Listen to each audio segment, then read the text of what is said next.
Okay, so heartily greetings from all over the world to all over the world to all our sisters and brothers that No, are Catalina, joining we are us not able to today. hear you. At No, least let I me just cannot. Can others hear Catalina? Yes, yes, sir. I Now can it's hear better. you, Okay. Shikhar, very well. Is it better now? I have changed the Better, mic. better, better. Okay. Okay. I guess the headphones were not working. So now let's begin. Hearty greetings to all our friends all over the world and India, especially today in this occasion that we have a SAMVAAD, which means a dialogue with our dear President of Indian Theosophical Society, Mr. Pradeep Gohil.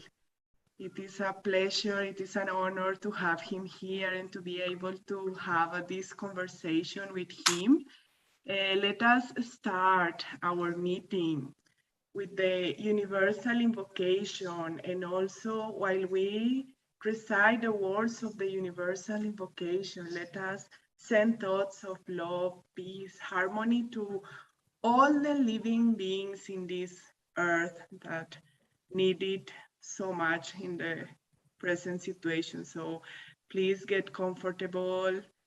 If you want, close your eyes and let's repeat together. Oh, hidden life, vibrant in every atom. Oh, hidden life, vibrant in every atom. Oh, hidden light, shining in every creature. Oh, hidden light, shining in every creature. Oh, hidden love, embracing all in oneness. Oh, hidden love, embracing all in oneness. May all who feel themselves as one with thee May all who feel themselves as one with thee know they are therefore one with every other. know they are one with every other. Peace, peace, peace.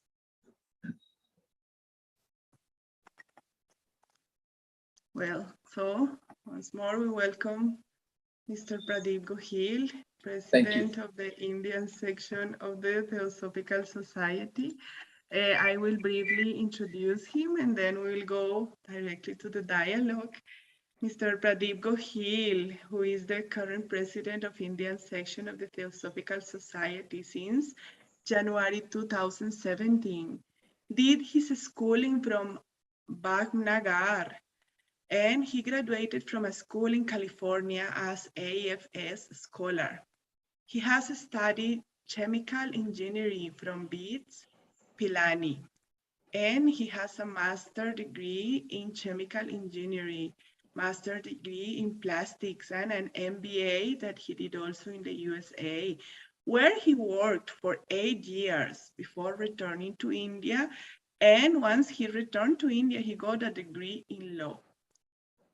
He worked as a plant manager of Associated Rubber Industries and as a senior vice president of Excel Industries. His theosophical journey began in 1982 when he joined Theosophy at Bhagnavar Lodge. He has been part of the Indian Section Council from 2011. He has belonged to the Executive Committee from 2015, the General Council from 2017, and he has belonged to the International Executive Committee from 2018. Brother Pradeep Gohil has addressed annual conference of most Indian federations. Also, he has taken part in a conference at Naarden in Netherlands, and in the World Conference of Theosophy at Singapore and at the Belgian section in Belgium. In the professional plane, he is an independent director in 7 companies. He was governor of Rotary International District 3060, represented India at the Parliament of Rotary in 2013.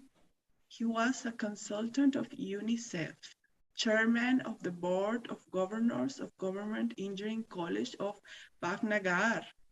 He also has taught several MBA subjects for over 20 years, conducted goal-setting training in 24 companies and a group of IAS officers of government of Gujarat.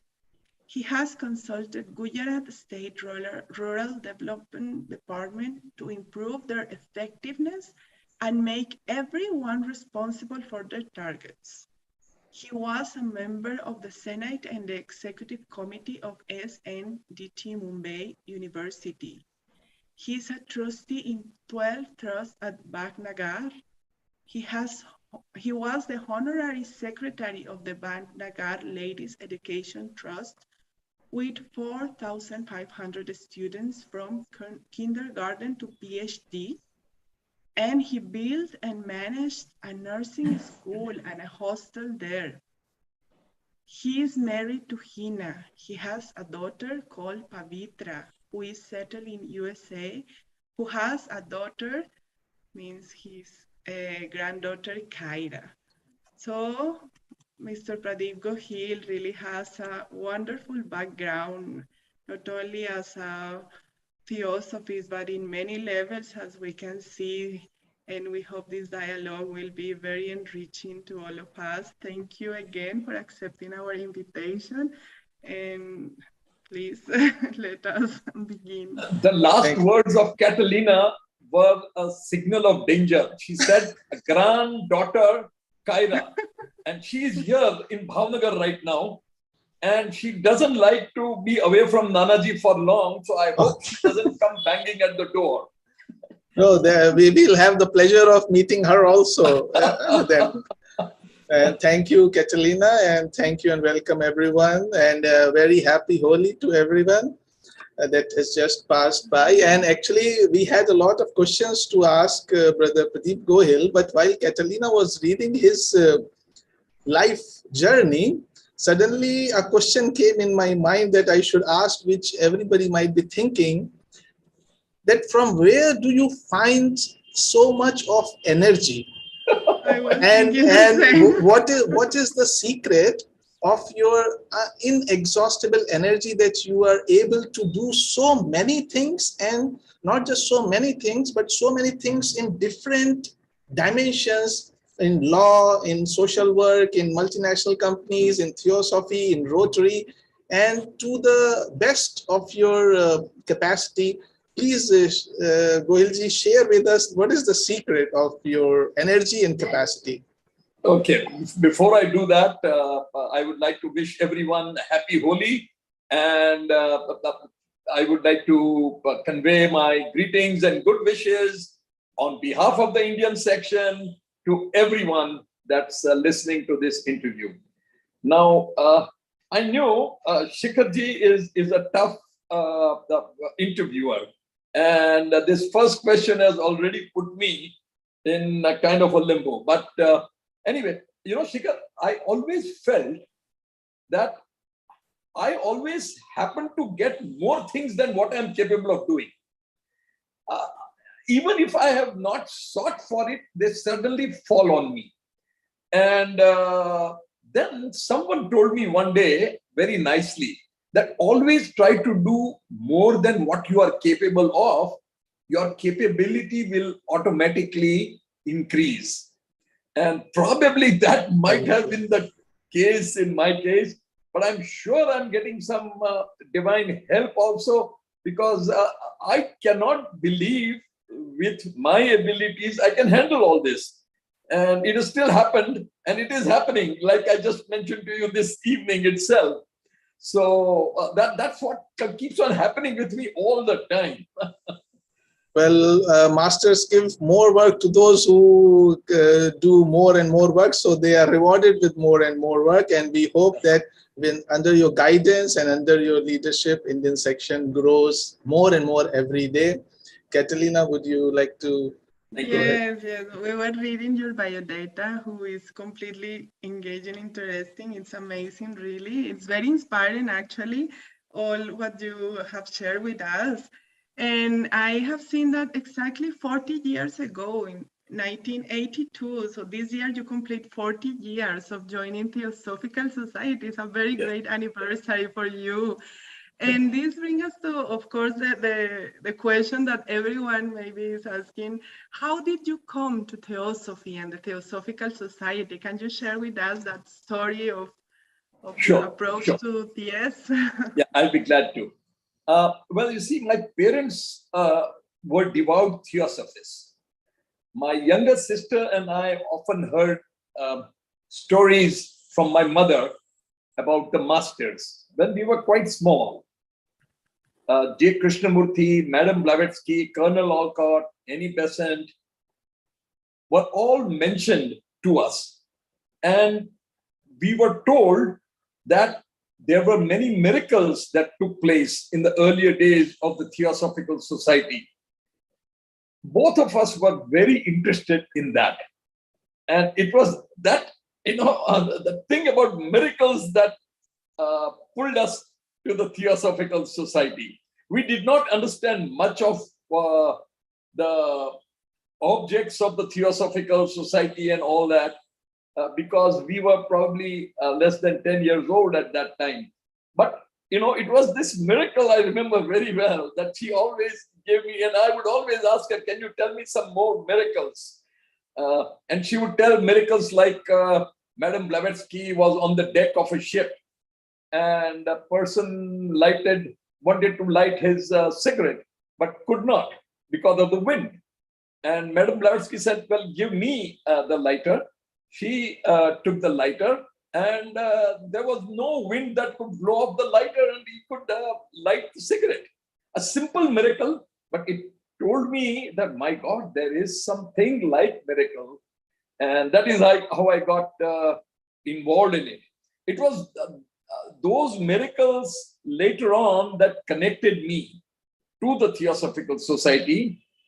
And as I grew up, it was the logic and reasoning of theosophical teachings that attracted me to the Theosophical Society very well. However, I was involved in so many activities, as Shikhar just mentioned, during my school days that I never had spare time. After schooling, I went to the US on a one-year American Field Service International Scholarship, where I studied in the 12th standard in an American school. I stayed with an American family, a father, mother, and two brothers. It all brought in front of me how people are really one, and the idea of universal brotherhood. After coming back from the US, I joined BITS Pilani, where I studied in a 5-year course to become a chemical engineer. In the hostels, there was little time for any spiritual study, but I did manage to visit the ashram of Anand Mahima at Delhi on weekends while she was there. The happiness I got in being there was something that I could never forget. It was the real happiness that came from within. It was different from the happiness of scoring a 50 in a cricket match or winning a debating competition. I started doing jap, which is the repetition of God's name regularly, and found it to be quite difficult. It is this practice that can lead you gradually to meditation.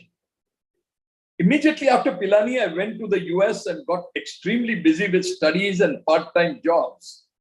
Even there, I had time to spend with Pujya Vimla Thakrar as I drove her around during her visit to the US, or visit Rishi Valley, or hear Krishna ji at Mumbai, or host Radha ji at my residence in Bhavnagar during a few of my visits to India. Those interactions kept me connected to the spiritual aspects of life, even while living in a purely materialistic world in the US. In 1982, I had come from the US and stayed for several months. Radhaji had come to Bhavnagar to take a study class. It was at her hands that my younger sister and I became members of the Bhavnagar Lodge. Even after I came back from the US and settled in India in late 1983, I could not give much time to Theosophy. My father was the president of our lodge, but even then, I could hardly ever attend the TS meetings. All this changed after my father passed away and my mother stopped her regular visits to the International Convention at Adyar, which she did for decades. Hina and I attended our first international convention in 2006, and I really enjoyed listening to the outstanding speakers of those days. I sat most of the time in the last row of Adyar Theatre, taking notes on various speeches. I joined the Indian Section Council in 2011 and have been a member of it ever since. In 2015, Mr. S. Sundaram, the then General Secretary, made me a permanent invitee in the Executive Committee. One fine morning in Bhawali, Mr. V. Narayanan came to me and asked me if I would like to become the General Secretary because Mr. Sundaram was to retire in December 2016. I could not believe it and thought it to be one of those pranks or jokes that Mr. Narayanan often plays. But it was real, and he told me that the only condition is that you have to live at Varanasi. And having experienced all this, I now realize how important it is for the Indian section president to stay at Varanasi, at least for the first 3 years, so that he will know the ins and outs of the campus. After discussions with my mother and Hina, I decided to accept the offer and became the General Secretary of the Indian section in 2017. This was my journey to Theosophy and the TS. Thank you so much. And really, the journey that started with a curiosity in miracles is concluding and still leading in meditation and in the search of self. And really, that's how things. And also, I would like to come to the question, as you mentioned, the influence of so many places and people in this journey of yours, like visiting Ma Anandamayi's ashram and Dr. Radha Barnier's impact on yourself. So we also have heard sometimes that when Dr. Radha Barnier came to Gujarat, and she used to stay at your residence, at your place. So would you like to share with us a couple of examples or the instances of interaction with her that inspired you and influenced you a lot in the direction of approaching Theosophy deeper and towards this universal brotherhood, sir? I will do that, and I will end up with a funny incident that also happened with her. But I'll start with on the serious note, as my younger sister and I were always very happy to host Dr. Radha Barnier at our house in Bhavnagar. We knew that every day after dinner, she would give us about 30 minutes of time for interaction. And one day I distinctly remember I told her that while she says we must all meditate, I found it to be the most difficult thing to have my mind drained of all thoughts. I asked her that we have formulas in chemistry and chemical engineering, and if she could please give me one such formula for meditation. And she very seriously sat down and then said that, listen, at a fixed time every morning, for a period of 20 to 30 minutes, just sit down calmly and then remain alert, aware, and observe.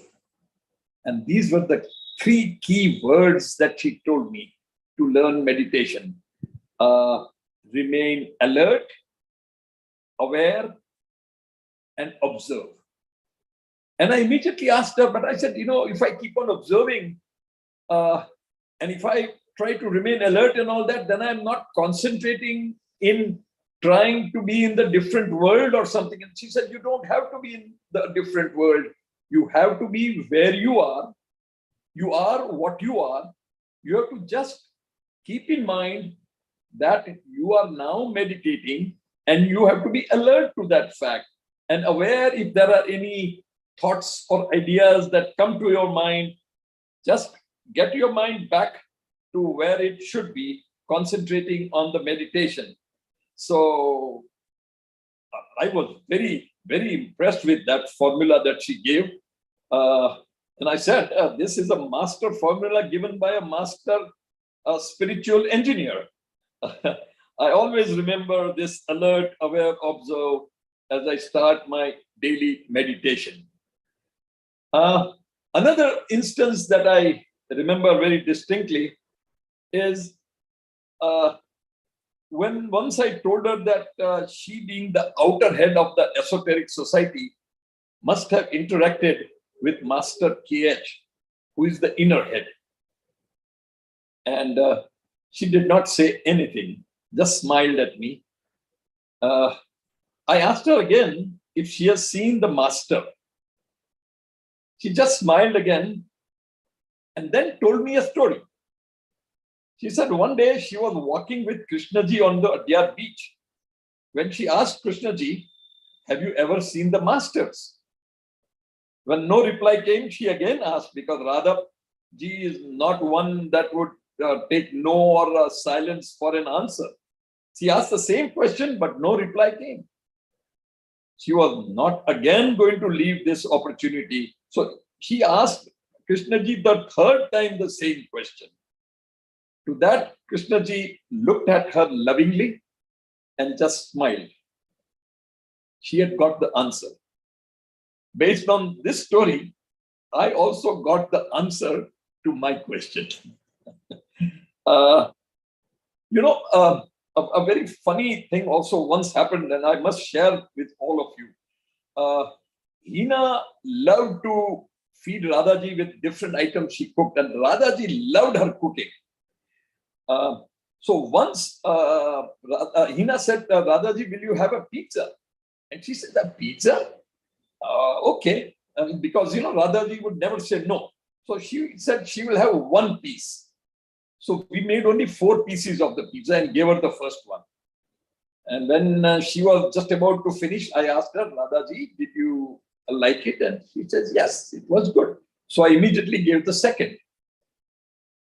And when that was about to be over, I said, Radhaji, it would be really nice if you can take one more.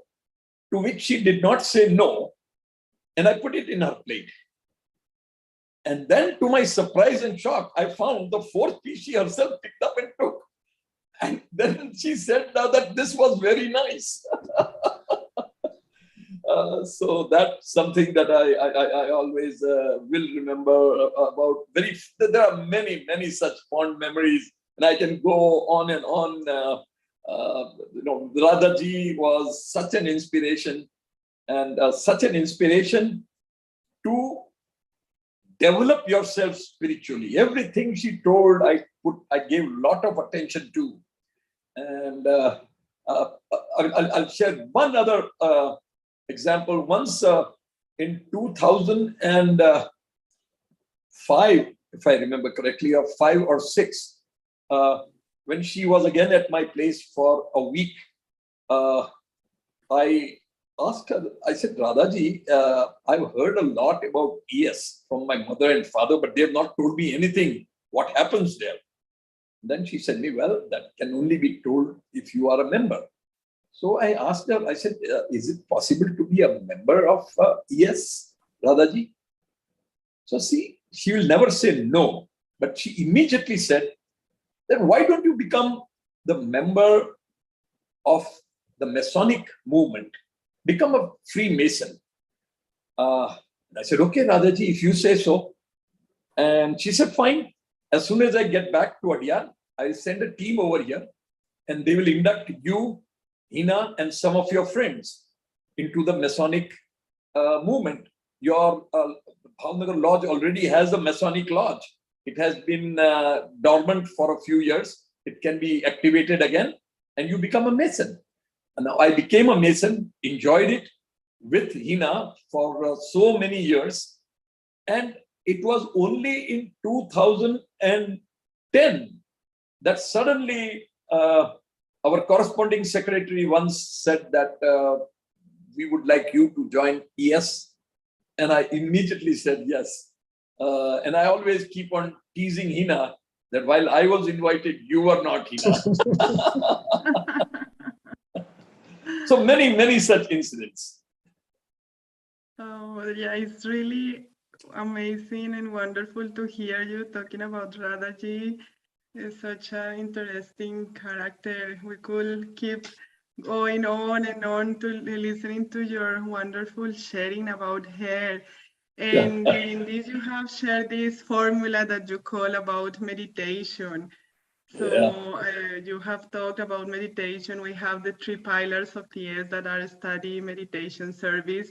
Service, we are going to talk also later because you are doing a great, wonderful service to Theosophical Society in India. But I will focus right now on the next question related a little bit to study, which is, as many of us know, related to the books. And we are also very curious to know, among these wonderful, huge ocean of theosophical literature, which book, one or two, are the closest to your heart that have inspired you the most? And also, if you have a suggestion for the newcomers, which book will you suggest for them? So these are like two questions in one, like your preferences, but also your advice to the newcomers to Theosophical Society.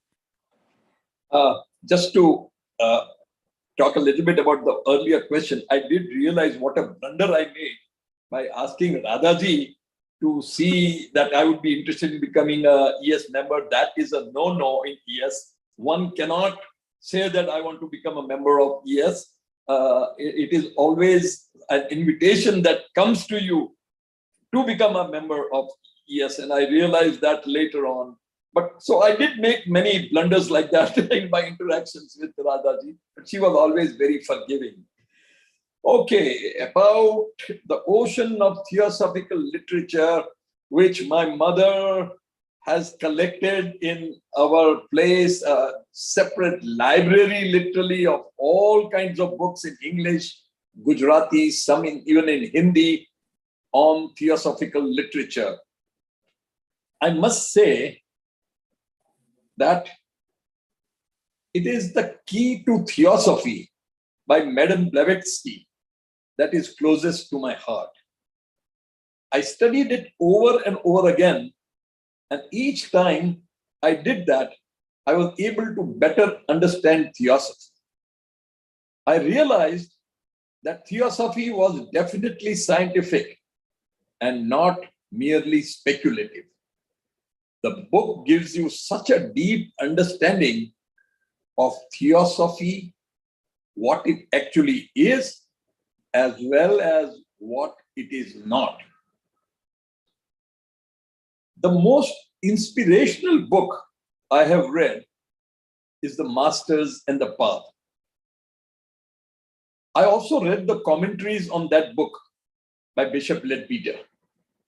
As one reads the book, one can visualize the place where the two masters live in Upper Tibet. And it is so exciting to hear the kind of house they have, the kind of work they do. The book gives such a vivid description of their houses along a rivulet and how they live their life to help humanity. The path one has to take is very nicely put forward.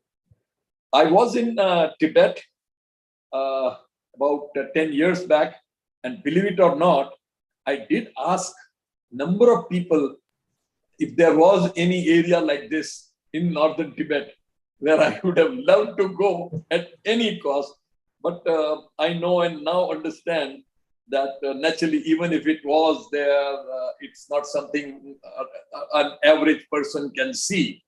But it was always a great curiosity, and it was something very inspirational to me. I would recommend all Theosophists to not only read the book, but also the commentaries on that book, The Masters and the Path. I found Bishop Leadbeater and Annie Besant to be most easily understandable. And hence I always prefer their books, because I'm probably not at the level where I can understand everything that Madam Blavatsky says. For the newcomers, I would unhesitatingly say that the key to Theosophy is what they should read first. I know many times people say that you should read some other books, but I feel that one should first really know what Theosophy is and what Theosophy is not. And that would be the best introduction to any newcomer. Yeah, I think those books that you have mentioned, I think all of us know, and those who are new, for them it is a very valuable suggestion. The Key to Theosophy by H.P. Blavatsky. It's like Theosophy in its very, very original form. So that is from HPB that you have mentioned, sir. So it's your humility that you are saying you are not able to understand HPB. And I know how hard you read and you try to practice. And even during the convention when we were working together, you said that ever since you came to Varanasi, you are getting so much less time to study because you are getting more and more involved in the administrative work of the Theosophical Society. Because in fact, this was my complaint to my corresponding secretary, that because of all this work, I'm not able to do good meditation. I keep on thinking of the jobs that have to be completed at the time of meditation. And he gave a very good answer. He says, even that is a kind of meditation. So don't worry. If you're thinking of doing theosophical work, and if you're thinking of that, that is a part of your meditation. And that made me feel much better, because I was feeling very guilty at that time. No. We all see how during the time of convention before we had in Varanasi, how you were there and working day and night. And from your theosophical and journey in theosophy, your inner journey, now coming to another aspect, coming to the more administrative side of your current work, without a doubt, we can say that the Indian section has undergone a lot of transformations for good under your presidency, be it the construction of new buildings for college, hostel at Varanasi, be it making the Indian section financially and economically strong, be it implementing the goal-setting projects for the federations, and be it making the amendments in the constitution aimed at increasing the membership and propagating the theosophy to more and more people, and much, much more. So coming to the amendments in the constitution, the latest being the abolition of admission fees and the annual dues. And I think it is a very, very welcome step, as many of the members will realize. So, but still, not all the members, not all of them still, maybe they are not yet sure about the new changes. If suppose somebody has to become a new member or has to renew their membership, kindly tell us that now, when the admission fees and the annual dues are abolished, how to go about enrolling new members and the renewal of membership in Indian section every year. Okay. These two questions are going to be long answers and might even see us through this interview. But Shikarji, thank you very much for asking the former question, because I have always loved administrative work along with decision making and implementing. That is what I have done in my corporate life. That is what I have done in the trusts and societies that I have managed. That is what I even did at UNICEF. So I agree that the Indian section have undergone a lot of transformation under my presidency, whether for good or for the worse. It is for the members of the Indian section to say. You being a very positive and nice person, say it is for the good. But one or two Federation officers feel it is the other way. So if I do something, I always make sure that I'm doing it because it is the right thing to do, rather than think what others would feel about it. Yes, I have to have a consideration for the kind of impact it would have on others.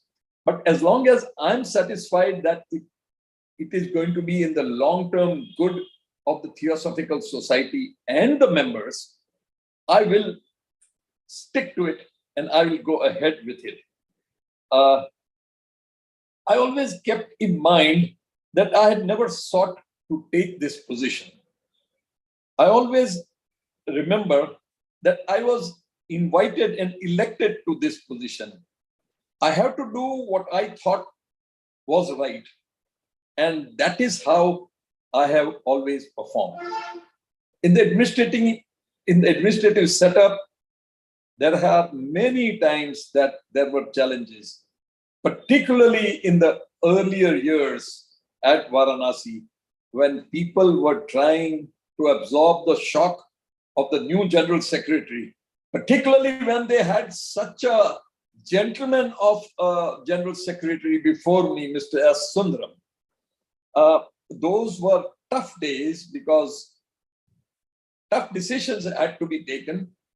And I did have a number of sleepless nights over those.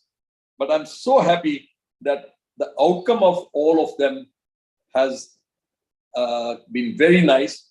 You know, I'll tell you, I'm a believer in discipline. And there was a person who used to serve one of the former general secretaries in the 90s, early 90s.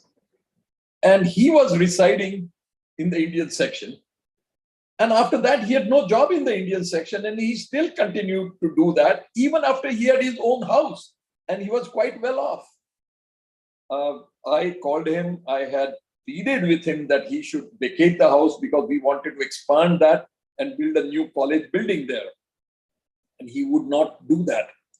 And after a number of times that I talked with and all the persuasion that Narayanji and I did, one fine Saturday night, we decided that that is enough. We got a punch, removed all the things from his locked house in the Indian section, put it in a safe place, and got the bulldozer to flatten the whole place. The next morning when he came, there was nothing there. And he was very shocked, and he made a police complaint and all that. And I went to the police station personally, answered and got all the replies. But at the end of it, when the dust settled after a couple of months, he had absolutely no right. And he pleaded that at least if all the things of his that were there could be given, which we very much did. So, you know, these are decisions that no one likes. I didn't like it. I was quite tense when it happened, but it had to be done for the overall good. And that is one of the things that I always did in the administrative capacity. Now, if I look back, I feel as if I was groomed for making changes in the Indian section. I had worked as a general manager of a large company with about 1,200 employees, and I had to deal with a few who were nasty, just as there are some even in our Indian section council who are like that. I had many changes in the operation of the company, and found the majority of the people appreciating it. Then I was the honorary secretary for a large trust which managed institutions from kindergarten to postgraduate degrees, along with a hostel. I was involved in starting an Excel school of nursing after retiring and making a large building, a new hostel building, and a new computer training center, and so on. All this gave me very good experience, which was to be used as the president of the Indian section. Above all, our earlier General Secretary, Mr. Sundaram, had kept me with him at Varanasi for about a year to make me aware of what all was involved in the administration of the section and what needed to be done. The need for a hostel and growth required for the educational institutions was realized by me before I took the office. I must tell frankly that it was someone that had chosen me to come to Varanasi and do the job. Otherwise, how can an ordinary person who was never even a lodge secretary or president become the president of the Indian section? I sometimes felt that after Radhaji was no more, he might have been involved in this matter.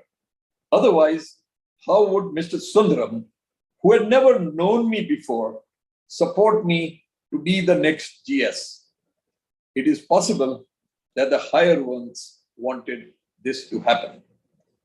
I firmly believe that all the good work that has been done in the 5 years that I have been there have been done by some higher guardians of our society.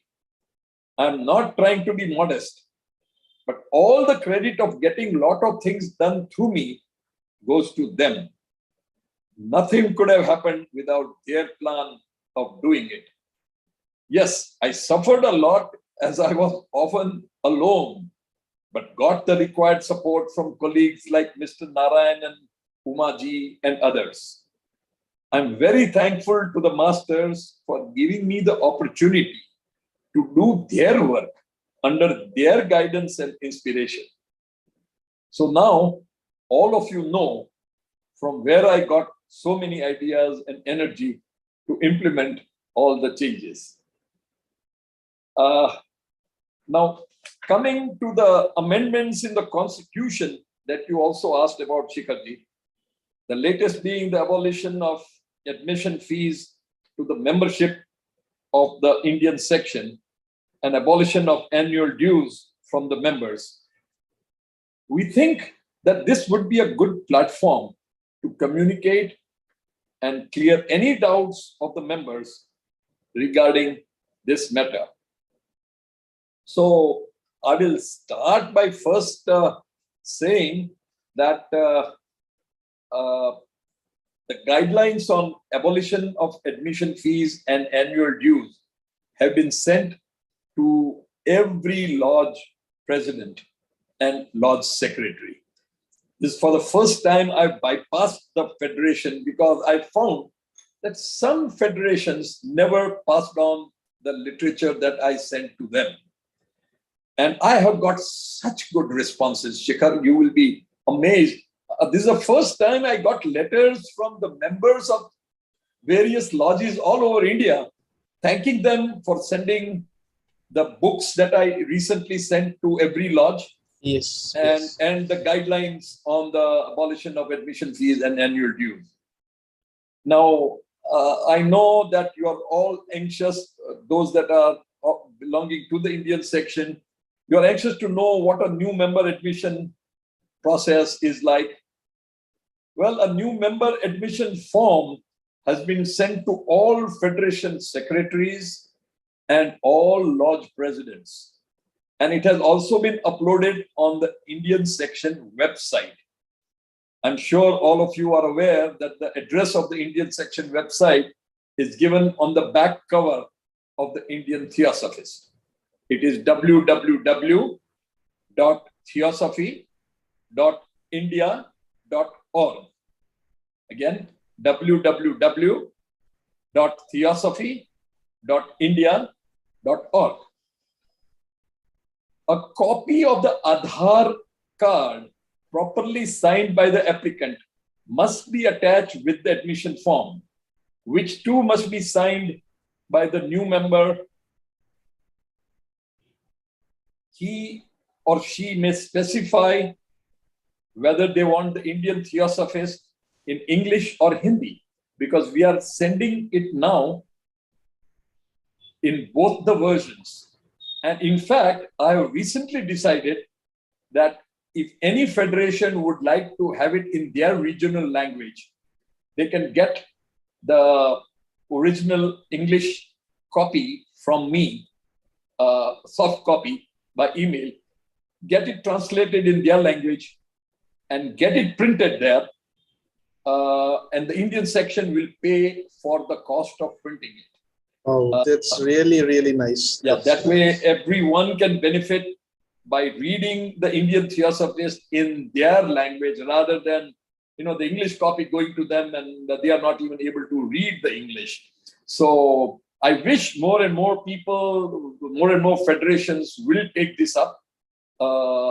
And this is the kind of thing that will really help Theosophy. The only limitation there is they will have to continue to put my name as an editor, because I have to take that responsibility of the contents, and the name of the translator also has to be there. These two names have to be not on the cover page, but on the first page of the Indian Theosophists. The cover page should remain as it is with a photograph of the Indian section, except that the English part where it says the Indian Theosophist could be written in the local language. So this is one thing that I specifically wanted to share with everyone. The second thing is that the person must get this approved by the secretary, lodge secretary, because we can't just take anyone just like that. The admission process is in fact the same as it was earlier, except that the dues are not there. So they will have to scrutinize the secretary, the president, and the whole committee there, and then sign for that person to become a member. He will have to give a care of email address, if not the email address itself, and a care of telephone number, if not the telephone number, and a latest photograph of the person. I'm sure all of you know that the Indian section was criticized for a lot of ghost memberships, which even I didn't believe in earlier. But then I realized that, yes, I did find that there were about almost around 1,000 ghost members that we had who are either not around or don't even know what Theosophy is and are not known to be in touch anywhere. So we've got to take care of that. We can't spoil our name like that.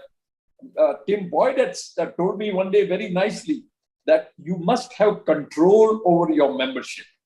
And it is only through this email address and the telephone number and the photograph that we will have a control. And so the members must sign that. Now, I am always told that, well, some of our members are so uneducated that they can't even sign. And I said, fine. In that case, they have to put the thumb impression. But I've got to have some kind of auditable proof of the person who is becoming a member. Then, for renewal now, every existing member must send an email to the Indian section headquarters at renewalindseccmem@gmail.com. I'll repeat that. The email should be sent to renewalindseccmem@gmail.com before 5 p.m. on 30th September every year, as per the format that is given in the guidelines that I sent to them. The guidelines say it's very simple format. All you have to do is to put the name of the member, the name of the lodge, the diploma number, the signature or the thumb impression of the member, and the date. And that's all that is required for the renewal of the membership. And the same thing is now applicable even for life members. So I think this is something that has to be done. As far as the life members are concerned, this has been a requirement which we have enforced recently, which was not enforced earlier. But every year, once in a year, the life members have to do this. And so is the case with ordinary members now. The fully filled, signed and dated copy of the above format must be scanned and sent to the email address that I just mentioned between July 1 and 30th September. Please don't send all on the last day, because have a heart for those at the Indian section that are going to be processing these.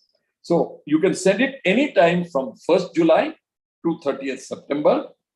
And it is made now very clear that copies sent by post will not be accepted unless they are sent by registered AD. Because, we must have proof that somebody has sent something. I'm always told, well, we have sent this. And Indian section says, no, we have not received it. And that story goes on and on.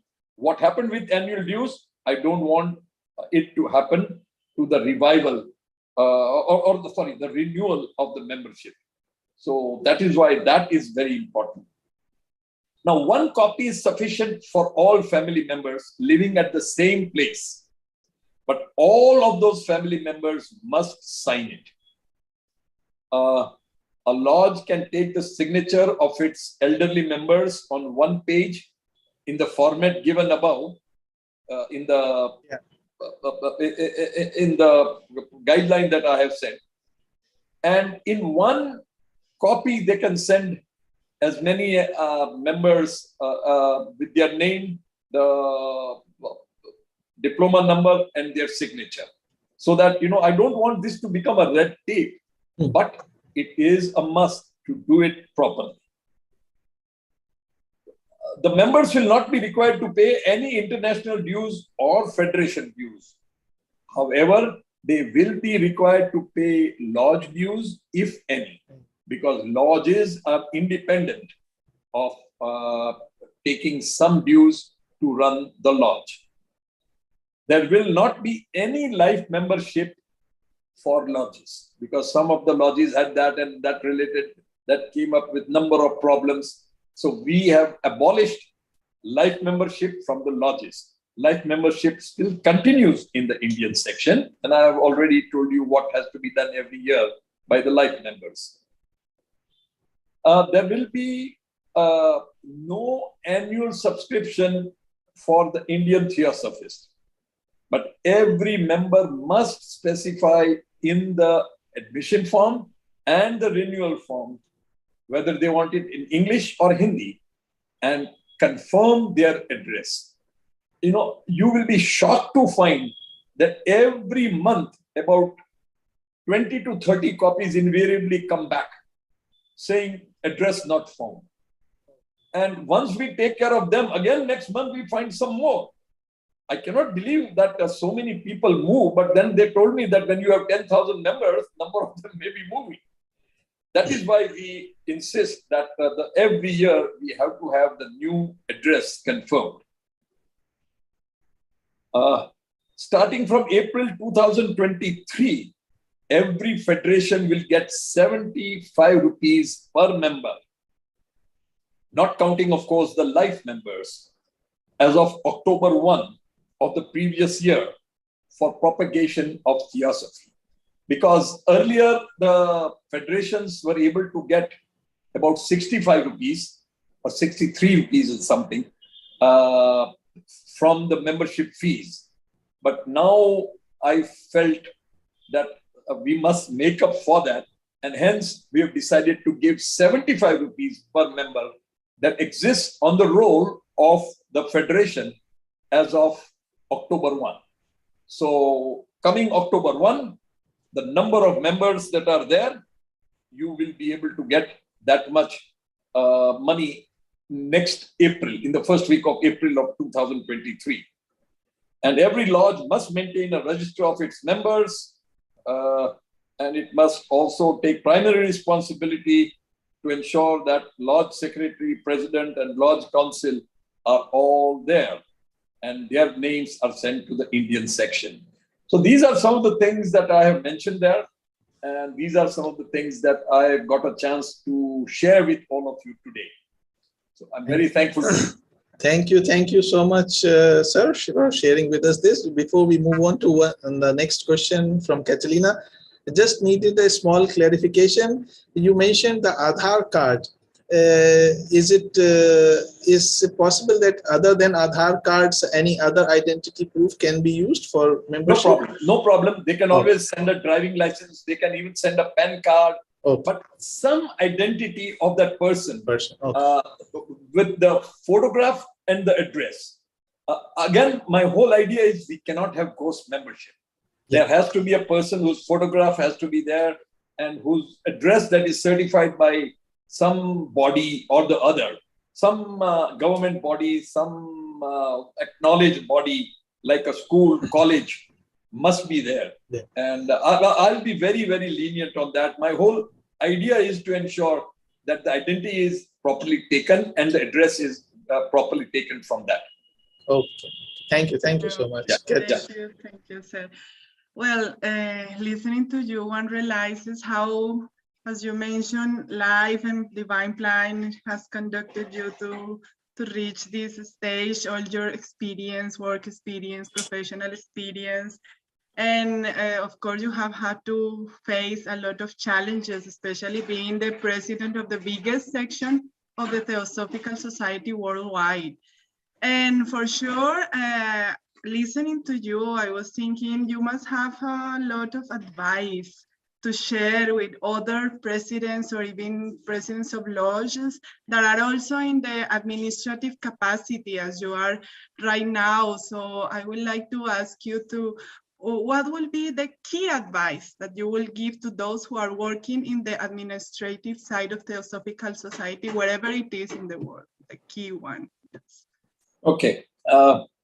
First of all, I really cannot give any advice because I'm myself a learner, and I've been learning learning about Theosophy and this administration and experimenting with it. But yeah, certainly I can share some of the results of my experiments.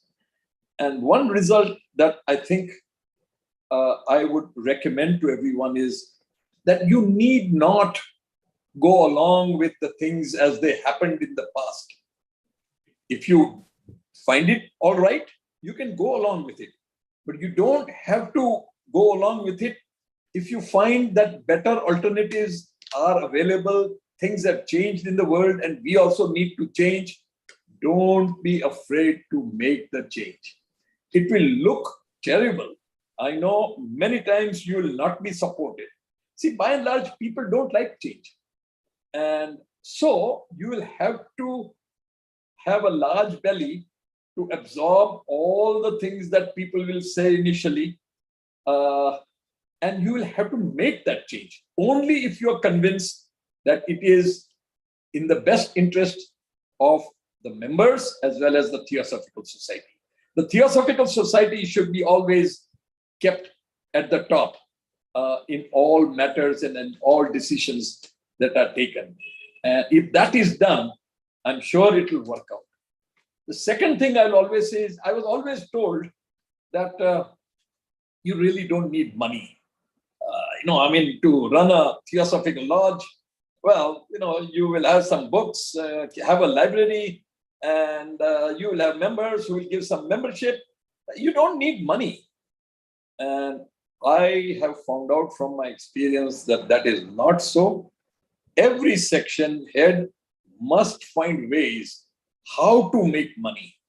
I know it will be different in different sections. You can't copy what one section has done in another.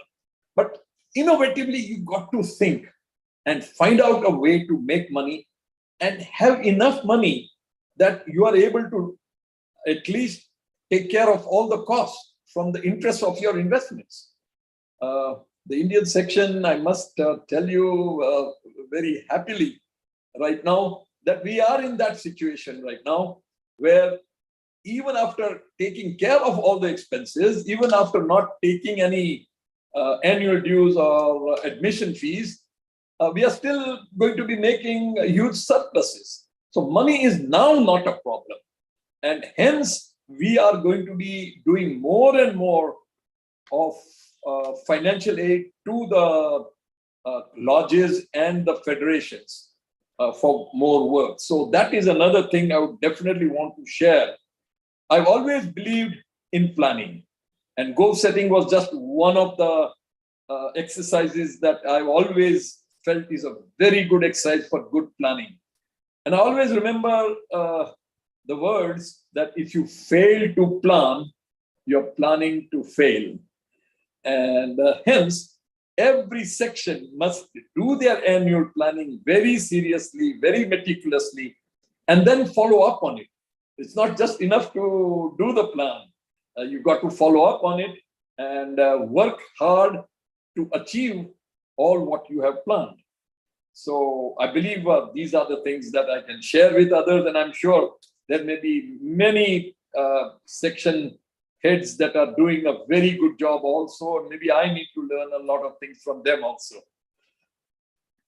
Thank you very much, sir. Really wise and very helpful words. And actually, this great side of planning that you are mentioning, we were able to see in the convention of 2019-20 that was held in Varanasi.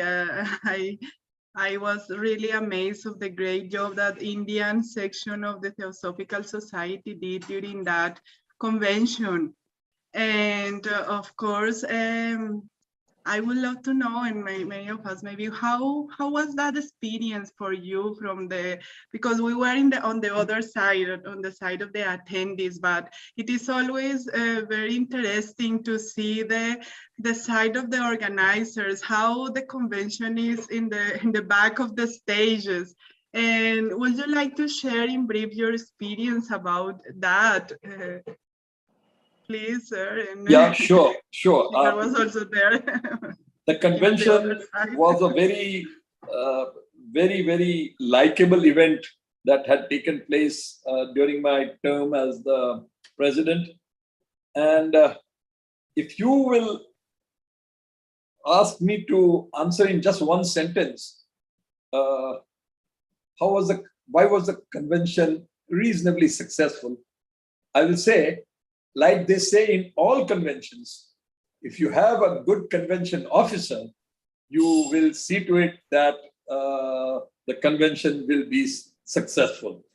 Now, believe me, there was someone that was helping me again and giving me these ideas.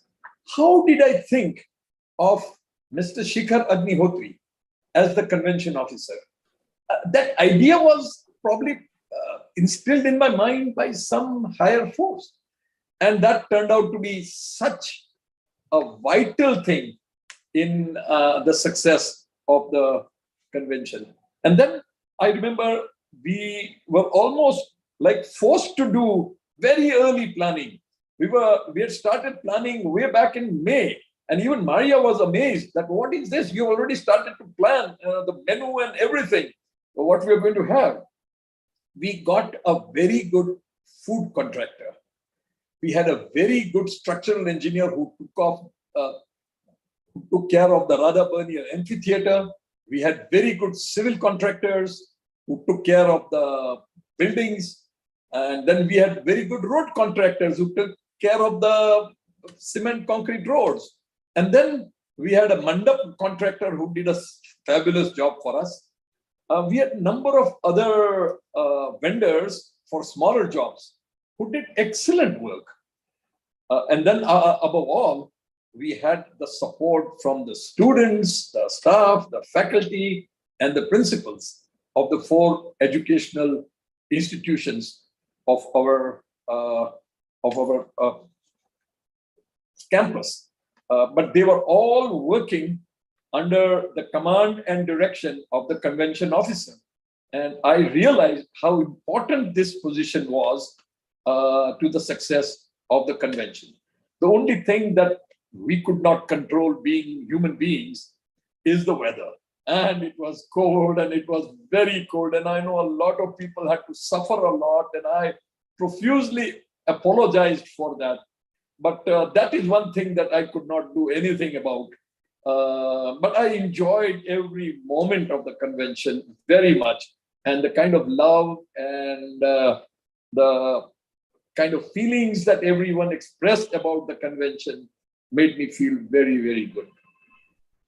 Thank you, Gohelji. And I would like to inform all our audience at this point that Gohelji has a very peculiar quality of a very great, inspiring leader who give the recognition of good things and success to their teams and take the burden of negative things on himself. But I would like to say that whatever happened was under his guidance and his untiring work. I mean, I could see, I mean, we were there and I didn't know what time he goes to sleep and what time he wakes up. He's there in the night, midnight. He's there 4 o'clock in the morning and all the time. And maybe one of the reasons is that he does not eat dinner and he only takes milk in the evening. So maybe that keeps his body very flexible and very full of vitality. And we are running short of time, but still a couple of quick questions. And we have seen your journey, theosophical journey, your administrative work. So I don't know what the answer will be to this question, that do you still get time to fulfill your hobbies, or you have any personal interest that you would like to share with us among so much of work that you do? Oh, yes. Oh, yes. I do have a number of hobbies. Photography is one of them. It used to be playing tennis and cricket, which now at the age of 72 has become rather difficult. But I've converted that to watching tennis and cricket. Okay. I'm an avid fan of cricket. I played cricket all my life. So I do keep on watching cricket all the time. And that is one of my real hobby about cricket. Yes. Okay. So, Catalina? I must say that I always believe in having quality time. People very often ask me, well, doing all this, can you give any time to the family? So Hina also always tells that Pradeep gives me quality time. When he's with me, he's not concerned about the world at all. There is no way that anyone can interrupt or any phone call or anything. He will just be 100% with me, even though that may not be for a long time, but he gives quality time, and so she remains happy. And I think she and my mother both have been very, very nice to me. You all know that my mother came and lived with me in the earlier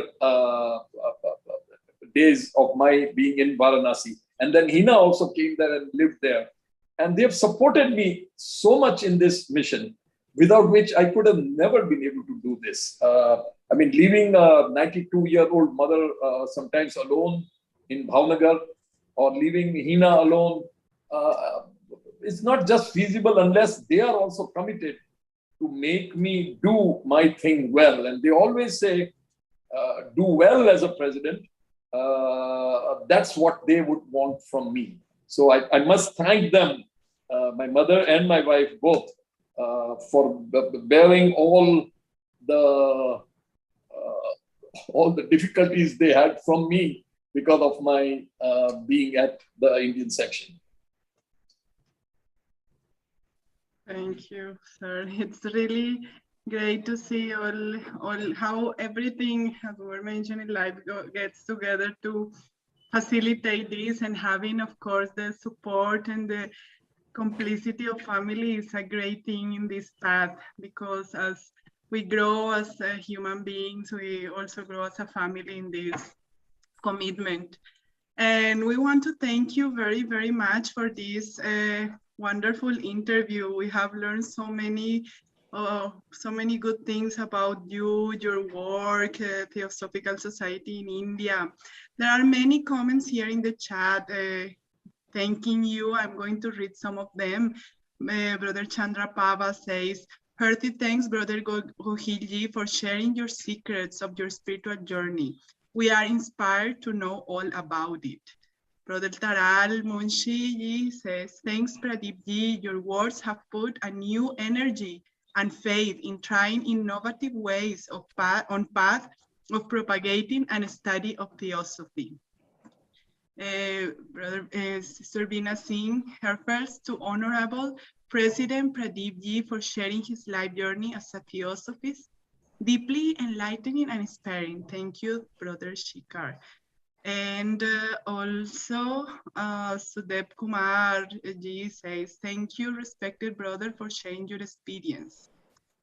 So there is a question of Brother Jitendra SAMVAAD that is related to the last part of your comment. He wants to know how many of your relatives, your siblings, children, cousins, and their children have become TS members.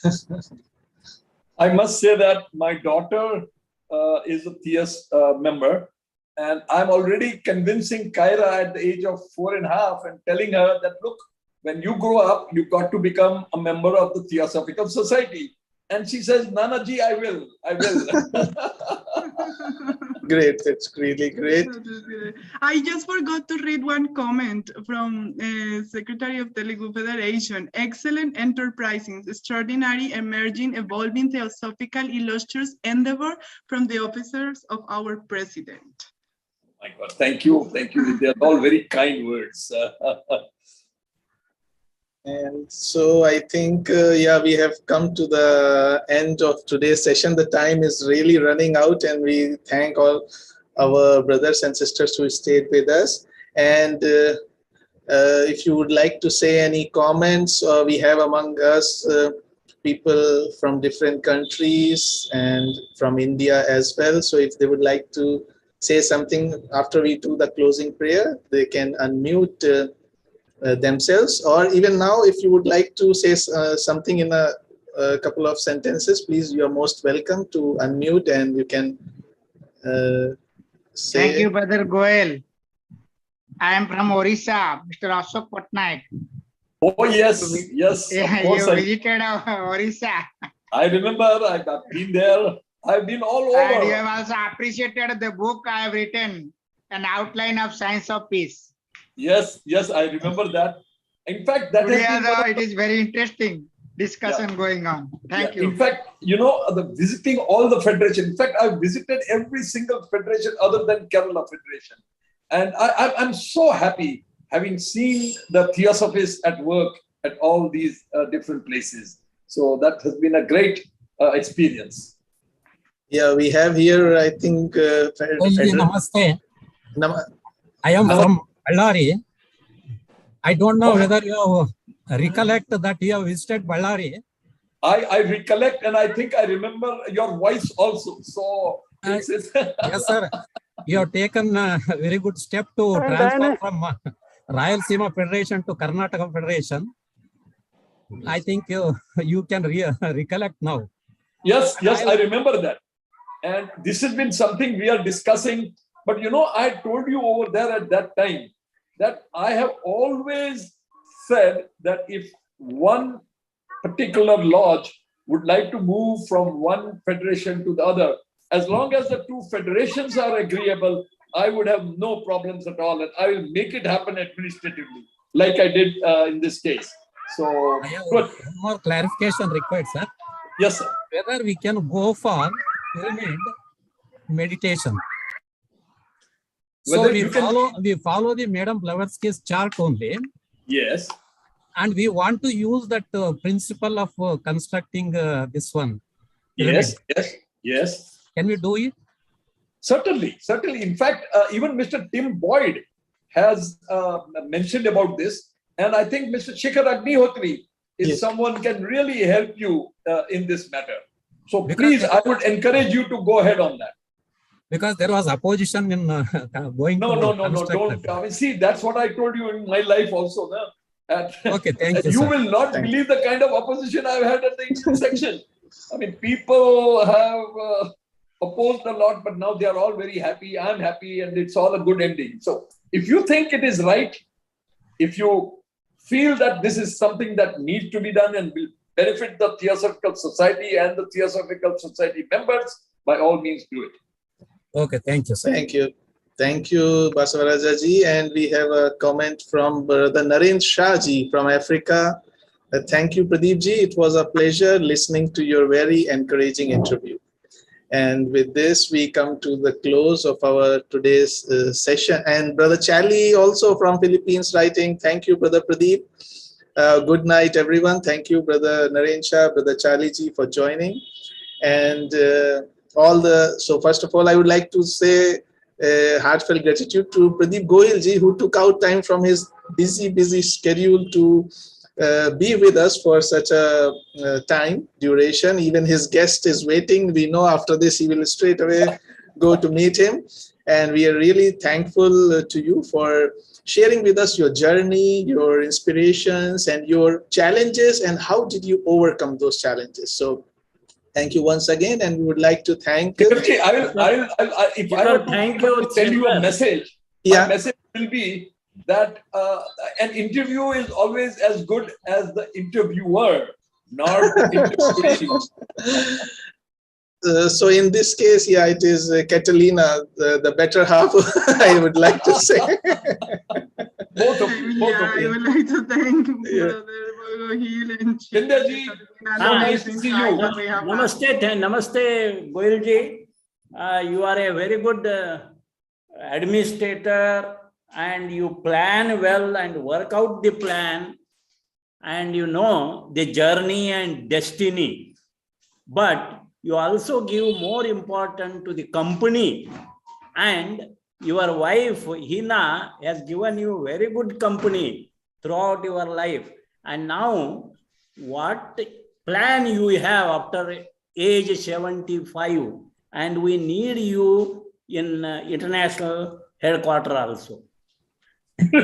Thank you very much. Thank you. I don't know if I can fill those shoes. Those are too big for me, Shindaji. You are doing a great job there. And I think that's the kind of people that we need. People like Shikhar, people like Shindaji. And I'm so happy that we are able to get them. I think masters have planned it. We don't have to worry. They will, everything will happen as per their plans. But very nice of you, Shindaji, for the good words. Thank you. You have always been a supporter. Even when I was in real trouble, in the early days, I remember when you were physically there, you were convincing people that give him a chance, let him do what he wants. Maybe it will turn out to be good. And you were always supporting me. So I appreciate that. Thank you. Thank you. Thank you. Thank you, Professor Shindaji. And final quick comment, Taralji, please. Yes, sir. My comment is only that very good questions from Katrina ji and Shikhar ji as usual. आपकी जोड़ी हमेशा बहुत बढ़िया कार्य करती है. और प्रदीप जी, आपको धन्यवाद इसलिए कि you are always approachable. Whenever you call or whenever we contact you even on an email, your reply is immediate. That's something very amazing. Thanks. Please be like that. Thank you. Thank you. Very nice of you. You are definitely a Rotarian because you have always said the nice things. But there are a number of things that I have to improve upon, and unless brothers like you and sisters like you don't tell me, how will I improve? So please tell those to me also. Thank you, sir. Thank you. Thank you, Taralji. And let us now proceed to the closing of today's wonderful and memorable session, which people will share with all of you again and again. You can share this with your lodge members, individual members, so that they'll come to know more about the new constitution and with constitution amendments and the journey of and the things that our president, Brother Gohelji, has to share. So now coming to the end of today's session, before we proceed for the prayer, just a quick announcement that after the president of the Indian section, there is an international gathering of young Theosophists on 3rd to 7th of June 2022. If anybody is interested, kindly you can get more information from myself or Catalina or from the TS Adyar website. And after the president of the world's largest section, we have upcoming the president of the world's oldest section of Theosophical Society, that is the American section, that is Sister Barbara Hebert. And Pragyasya Studio cordially invites you to a talk in English. It's not an interview, but a talk on a very important subject in today's times, theosophy, mental health, and the healing process. Please do join us on that on 27th March 2022, same time, 5 p.m. Indian time, which is 11:30 a.m. GMT. And now let us come together in heart and mind, and let us pray for the welfare of everyone, all the beings, for their spiritual upliftment and for their happiness and for their peace.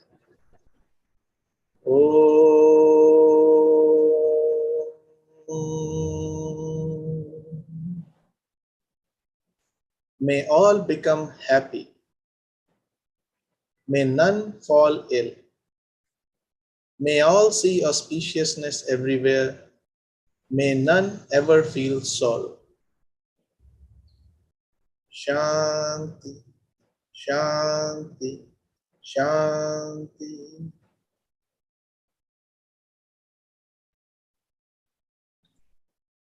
Thank you once again, Gohelji, and all our brothers and sisters. Have a great week ahead and a great year ahead, and stay safe. Please take care and precautions, and let us keep working for Theosophy and Theosophical Society. Thank you. Thank you. Thank you. So we'll be ending the meeting now. Thank you so much. Thank you. Thank you. Thanks to all. Great week ahead. Bye.